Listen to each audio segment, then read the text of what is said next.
자, 여러분, 그리고 이런 경험 다 있지 않습니까? 아, 나 진짜 운동 열심히 하는데 살이 안 빠져. 근육이 안 늘어. 아, 이렇게 운동을 열심히 하는데 왜 근육도 안 생기고 살도 안 빠지는 걸까? 자, 이거는 잠을 제대로 안 자줘서, 그러니까 수면의 질이 좋지 않아서 그럴 수도 있습니다. 이게 시카고 대학교에서 했던 연구고 논문으로도 나왔는데요. 한 그룹은 8.5시간을 평균적으로 자게 했고요. 한쪽은 5.5시간을 자게 했어요. 자, 두 그룹을 다이어트를 시켰어요. 잠을 안 자고 뺐던 그룹은요, 체지방만 빠진 게 아니라 근육이 같이 빠졌고요. 충분히 자줬던 그룹에서는 주로 체지방이 빠졌더라고요. 이 몸 차이를 만드는 게 수면 시간이다, 수면의 질이다 라고 하는 게 좀 놀라웠습니다. 안녕하세요, 뇌과학 박사 장동선입니다. 오늘은 재밌는 주제를 갖고 왔어요. 제가 요즘 운동 열심히 하잖아요. 아침에 일어나서도 뛰고, 하루 종일 못 뛰면 저녁에 밤에도 뛰고 막 이러고 있습니다. 근데 충격적인 연구 결과를 하나 보고 나서 약간 충격받았어요. 자지 않고 운동하는 거는 효과가 없다. 2025년도에 따끈하게 나온 메타 분석 리뷰 논문을 봤더니 잠을 안 자고 운동을 했다, 이것이 효과가 없다, 오히려 안 좋은 효과가 난다, 이런 얘기를 합니다.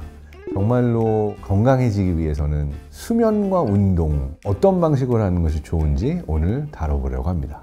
자, 오늘 영상은 삼성전자의 갤럭시 워치 8에서 지원을 해주셨습니다. 바로 제가 지금 여기 차고 있는 시계예요. 저를 아시는 분은 아시겠지만 저희 채널이 4년 반 전에 시작했잖아요. 4년 반 전에도 저는 갤럭시 워치를 차고 있었습니다. 일단 제일 마음에 드는 거는 디자인 자체가 엄청 얇아졌어요. 그래서 조금 슬림한 느낌, 좀 더 가벼운 느낌이 들죠. 그래서 이 착용감이 굉장히 좋고, 이 밀착감, 편안함, 이런 것들이 전 모델에 비해서 개선이 많이 됐습니다. 그래서 오늘은 갤럭시 워치 8과 함께 최적의 수면 운동 패턴은 무엇인가, 어떻게 자고 또 어떻게 운동하는 것이 가장 좋은가, 그래서 이 부분에 대한 뇌과학적 팁들을 오늘 드리려고 합니다. 제가 요즘 이제 러닝 많이 하고 있는데요. 러닝을 하면 뇌에 어떤 변화들이 일어나는가, 이거는 지난번 영상에서 설명했습니다. 신경 성장 인자가 자라나고, ADHD에도 긍정적인 영향을 줄 수가 있고, 불안, 우울 극복, 그리고 무엇보다도 내 체력을 올려서 내 삶에 어떠한 동기부여가 되고 보다 활기차게 삶을 살아갈 수 있는데 많은 도움을 준다, 좋은 얘기 많이 했죠. 자, 근데 정말 안 뛰는 분들에게 이 얘기를 하니까 러닝에 대해서 나 확신이 생겼고 꼭 뛰고 싶다 라는 말씀을 하시는 분들이 늘었어요. 무슨 얘기냐면, 사실 우리가 뛴다, 아침에 일어나서 뛴다, 또는 뭐 밤에 뛴다, 힘들잖아요. 그러니까 누구는 이래요. 나는 그게 뛰려면 엄청 스트레스 받던데. 맞습니다. 나가서 뛰어야 된다라는 거는 기본적으로는 그냥 뇌가 너무 즐거워 이런 게 아니라 힘든데 이런 생각을 하도록 되어 있고, 실제로 아침 일찍 일어나서 러닝을 하면 뇌에서 굉장히 많은 스트레스 호르몬이 분비가 됩니다. 코티졸 분비가 되는 거예요.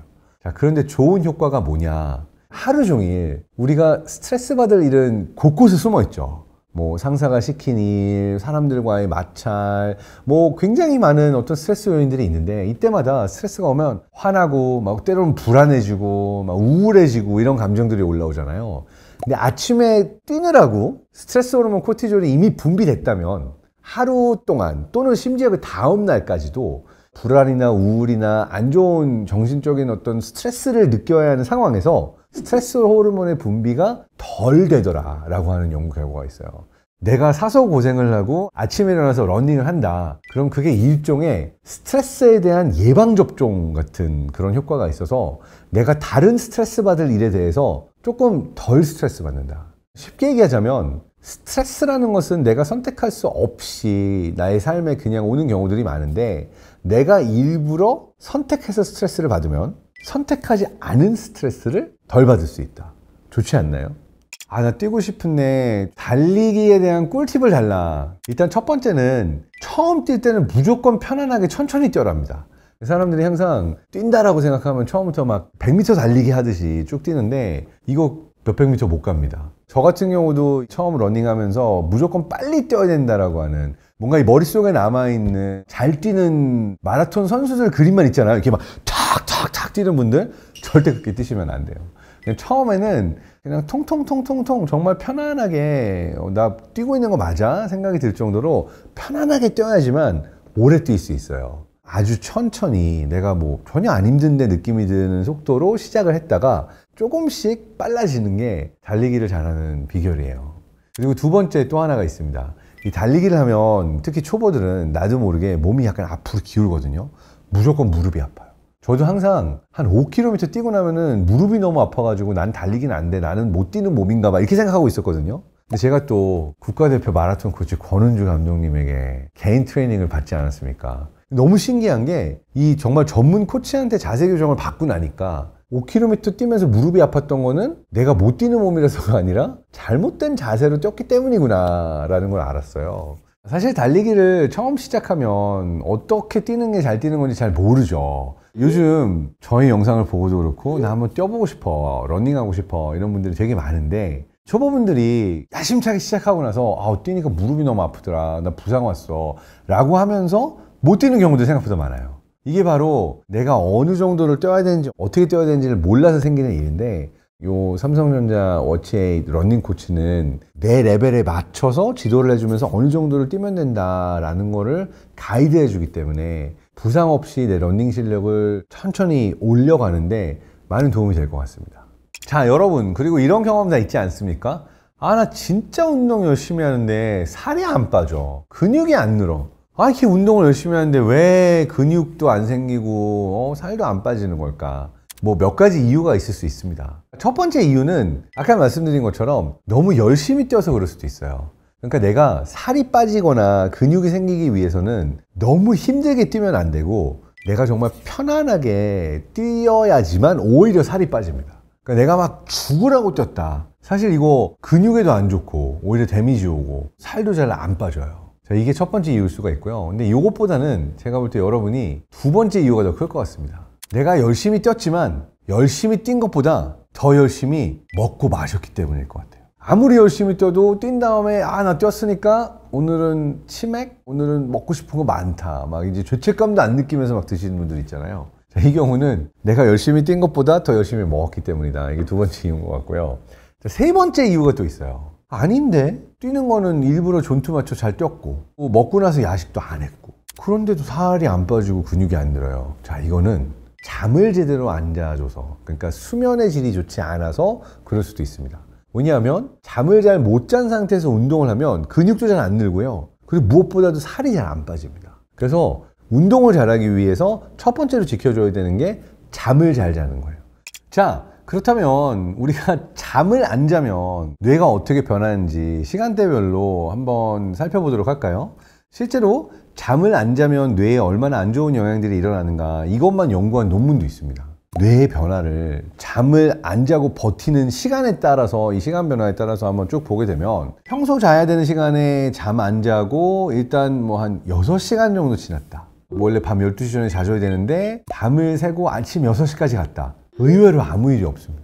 여러분 해보셔서 알겠지만 되게 신나게 놀면서 밤샜는데 밤새는 동안에 크게 문제 없었고 즐거웠던 적이 꽤 있을 겁니다. 그래서 실제로 내가 그 전날에 계속 잠을 잘 자준 상태라면 잠을 안 자고 한 6시간 버티는 거 생각보다 큰 문제 없고 정상적인 어떤 행동들이 가능합니다. 근데 이제 6시간에서 12시간으로 가고 12시간에서 18시간으로 간다. 어느 타이밍이냐면은 다음날 점심. 자, 이때부터 보이는 변화들이 일어나기 시작해요. 주의 집중력이 아주 강하게 저하가 됩니다. 그러니까 거의 술 마신 상태 이상으로 무언가 눈앞에 있어도 잘 보이지도 않고 위험한 일이 일어나도 못 보고 지나갈 확률이 크고, 그래서 이 상태에서는 절대 운전하시면 안 되는 그러한 상태가 되는 거죠. 그리고 내가 정말 졸리면은 약간 마이크로 슬립이 오기도 해요. 그냥 졸리기만 한 게 아니라 짜증이 올라오기 시작해요. 그냥 만사가 짜증나고 귀찮고 그냥 감정 제어 능력도 떨어지고, 그리고 무엇보다도 뇌의 불안도가 높아져요. 이제 잠자야 될 시간을 24시간 정도 넘었어요. 자, 이때부터는 단순히 주의력, 집중력만 떨어지는 게 아니라 뇌의 학습 능력, 기억 능력이 급격하게 떨어지기 시작해요. 감정 제어, 충동 제어가 안 되고 내가 무슨 행동을 하는지 스스로 모니터링이 되지 않아 가지고 약간 블랙아웃이 일어난 것처럼 내가 무슨 말을 했는지, 뭐 어떤 일을 했는지, 누구랑 전화했는지 이런 것들이 기억이 안 나기 시작합니다. 그리고 감정 반응은 이제 짜증, 불안 이런 걸 넘어서서 굉장히 극단적이 돼요. 막 갑자기 나 이대로 사는 게 막 의미가 없어 막 하면서 막 울기 시작하거나 막 엄청난 분노를 못 이기고 막 부들부들 화가 나거나 좀 더 극단적인 감정 반응들이 나올 수 있는 상태가 됩니다. 근데 이 시간을 이제 넘기잖아요. 우리가 하루 밤샜어요. 하루 밤새고 다음날 잠을 안 자면 이 상태가 되는데 이틀 밤 새기 시작한 모드로 들어가잖아요. 36시간, 48시간으로 가기 시작하면 해마의 기능에 문제가 생기기 시작해요. 그러니까 내가 거의 블랙아웃 상태라 가지고 무슨 행동을 했는지 단기 기억에서 장기 기억으로 잘 안 넘어가게 되고요. 스스로 어떤 감정을 가지고 있는지 무슨 감정을 느끼는지 스스로도 인지하지 못하는 상태가 되기 시작해요. 그리고 여기에서 굉장히 위험한 게 소셜 커그니션이라고 그러는 사회 인지 능력이 급격하게 떨어집니다. 내가 사실 어떤 인간관계에서 누구를 어떻게 대해야 된다라고 하는 것들을 우리는 학습해서 알고 있잖아요. 근데 이 모든 것들이 무너지기 시작해요. 근데 이게 이제 48시간 향해 가면, 그러니까 잠 안 자고 거의 이틀 밤낮을 다 센 상태잖아요. 이때가 이제 넘어가기 시작하면 이때부터는 위험해지는 게요. 그 다음에 내가 아무리 많이 자줘도 다시 돌아오지 않는 피해가 생기기 시작해요. 그러니까 우리가 피곤하더라도 뭐 하룻밤 새고 나도 여러 밤 잘 자주면 어느 정도의 데미지가 해소가 되잖아요. 근데 이제 48시간 넘어가기 시작하면서 이제 몸에 남는 데미지가 오기 시작합니다. 자, 일단 이때부터는 환각, 환청도 들리기 시작한 사람들이 있어요. 아무도 나한테 말을 걸지 않았는데 어디서 목소리가 들리거나 귀신을 봤다라든지 막 말도 안 되는 뭔가를 봤다라고 이제 환각을 경험하기도 하고요. 더 이상 앞뒤가 맞게 언어 능력을 발휘해가지고 말하는 능력도 소실이 되고요. 그리고 일관되게 한 가지 생각을 그냥 쭉 하는 것 자체가 불가능해집니다. 그 다음부터는 이제 더 심해지면 세포 레벨에서 세포가 죽습니다. 세포가 파괴가 되고 일부 뇌 영역은 문제가 심각하게 생기기 시작하고, 이거는 나중에 잠을 자더라도 돌아오지 않는 피해가 뇌세포 레벨에서 생기기 시작한다. 자, 근데 여기서 좀 위험하지만 재밌는 사실이 하나 있긴 해요. 이렇게 수면 부족 상태가 정말 계속 지속이 됐다, 몇 날 며칠 잠을 잘 못 잤다, 그럼 말씀드린 것처럼 뇌의 이제 인지 능력 떨어지고 학습 능력 떨어지고 기억 능력 떨어지고 모든 능력이 떨어지잖아요. 근데 이거를 잠깐 반짝 돌아오게 할 수 있는 레시피가 있어요. 그게 바로 운동입니다. 한 30분 정도 내가 쉬지 않고 유산소 운동, 러닝 같은 걸 해줬다라고 하면은 기억력이 돌아오고 집중력이 돌아오고 뇌 상태가 잠깐 동안 정상이 되도록 만들 수 있다라고 하는 연구들이 여럿 있어요. 그러니까 예를 들어서 내가 어제 뭐 어떤 이유에서 밤을 샜다, 오늘 너무 피곤하다, 그러면은 피곤함을 극복하고 30분 정도 운동을 해주고 나면 남은 하루에 꼭 해내야 되는 일들은 쥐어짜듯이 쳐낼 수 있다, 해낼 수 있다 라고 하는 것들이 되게 흥미로운 연구들이라고 볼 수가 있습니다. 근데 이제 방금 말한 건 정말 잔인하게 누군가를 6시간, 12시간, 18시간 막 24시간 못 자게 했을 때 일어난 뇌 변화고요. 그게 아니라 이제 평소보다 잠을 조금 못 잤을 때, 예를 들어서 오늘은 8시간 자야 되는데 5시간 반 잤다, 뭐 이 정도로 잠이 줄어들었을 때는 뇌에 어떤 일들이 일어날까, 이런 것들을 연구한 논문들을 살펴보게 되면 3가지 정도의 변화가 일어납니다. 일단 첫 번째로 운동 능력의 저하가 옵니다. 심폐지구력, 민첩성, 근력. 그리고 이제 흥미로운 게 특히 이제 근육을 좀 빌드업 하시고 싶은 분들에게 잠을 못 자면 이게 위험하다라는 얘기를 드리고 싶은데요. 근손실이 일어납니다. 그러니까 내가 근육을 빌드업하기 위해서는 잠을 잘 자줘야 되는데, 수면 부족을 만성적으로 경험하게 되면은 내가 운동을 해주고 나서도 회복을 하는데 훨씬 오랜 시간이 걸리고 회복이 제대로 되지 않아서 결국은 운동하고 나서 다친 근육들이 이제 회복이 잘 되고 이제 펌핑이 돼가지고 커지고 더 새로운 근육이 생기는 게 아니라 오히려 반대로 운동하면서 근육 다치고 나면은 근손실이 일어나기도 한다. 그러니까 정말 근육을 기르거나 운동을 잘하고 싶은 분들은 일단 잠을 잘 자야 된다라고 얘기하고 있고요. 실제로 러너들이나 마라토너들을 대상으로도 실험을 해보면은 프로페셔널한 선수들은 잠을 거의 신성하게 챙기고 잠을 잘 자는 편이라고 얘기를 합니다. 심지어 가끔 잠을 못 자고 뛰어야 되는 울트라 마라톤 같은 걸 하거나 이럴 때도 그걸 잘하는 선수들의 경우에는 대회 나갈 때만 잠깐 동안 잠 못 자고 뛰는 거지, 그 이전에는 수면을 굉장히 잘 챙겨서 잠깐의 수면 부족이 있더라도 이겨낼 수 있도록 평소에 잠을 훨씬 더 잘 챙긴다라고 하는 것들도 연구를 통해서 알려져 있습니다. 자, 내가 잠을 잘 못 잤다. 그럼 또 어떤 일이 일어나냐면요, 식욕이 늘어나요. 그러니까 뇌가 알아요. 나 지금 에너지가 좀 다운인데, 나 오늘 에너지 레벨 별론데. 자, 그러면은 그날은 훨씬 더 식욕이 늘어납니다. 그렐린이라고 하는 물질이, 호르몬이 분비가 돼가지고 내가 미치도록 막 식욕을 느끼게 만드는 거예요. 이거는 몸 자체가 수면 부족으로 인해서 떨어진 에너지를 다른 방식으로 보완하려는 메커니즘이라고 볼 수가 있습니다. 근데 좋은 거는 이 삼성워치에서 내 에너지 레벨 체크해 주거든요. 내가 얼마 정도 운동을 했나, 전날 밤에 몇 시간 잤나, 잘 잤나, 수면 시 심박 변이도 이런 데이터들을 총합해 가지고 에너지 레벨을 컴퓨팅을 해줘요. 그래서 제가 며칠 전까지만 해도 에너지 점수 아주 안 좋았어요. 50점대, 60점대. 잠을 잘 못 잤습니다. 그럼 이런 날은 제가 딱 시계 보고 아는 거예요. 아, 오늘은 먹고 싶은 게 엄청 많이 생기겠구나. 오늘은 식욕 터지겠구나. 막 이거를 미리 예측을 하니까 그걸 안 하도록 스스로에게 약간의 이제 속박을 걸어놓는 그런 행동을 저는 합니다. 참고로 잠을 안 자면 더 먹고 싶은 게 많아지고 식욕이 더 올라간다고 했잖아요.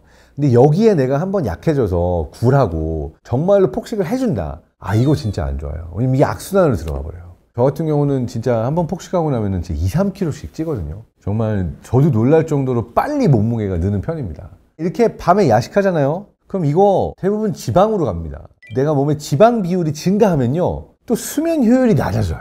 그래서 어쩔 수 없이 유혹을 이기지 못하고 밤에 야식을 했다. 수면 퀄리티가 떨어지고, 수면 퀄리티가 떨어지니까 다음날 또 음식이 땡깁니다. 그래서 또 야식을 하고 잤다. 그러면 잠의 퀄리티가 또 떨어지고, 잠을 잘 못 잤으니까 또 입맛이 도는 거예요. 이거 아주 안 좋습니다.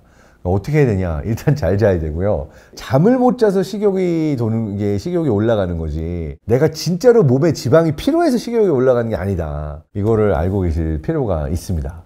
참고로 제가 깜짝 놀랐던 게요, 제가 엊그저께인가 밤에 버거 3개 먹고 치킨 바이트 먹고, 그리고 나서도 또 배가 고파가지고 도넛 2개 먹고 아이스크림까지 4스쿱을 먹은 거예요.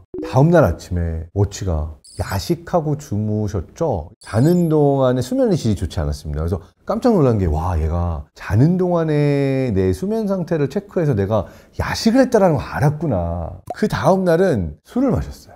와, 근데 자기 전에 알코올 섭취를 하셔서 오늘도 수면의 퀄리티가 좋지 않은데, 와, 정말 귀신처럼 야식한 거, 밤에 술 마신 거를 다 알더라고요. 그래서 와, 이게 꽤 정확하게 내 데이터를 기반으로 예측해서 분석을 하는구나. 수면 시 심박 변이도가 떨어진 게, 그러니까 스트레스 레벨이 올라가고 코티졸 분비가 많이 되고 뭔가 잠을 설친 게 술 마셔서구나, 야식해서구나, 이것까지 워치가 알더라고요.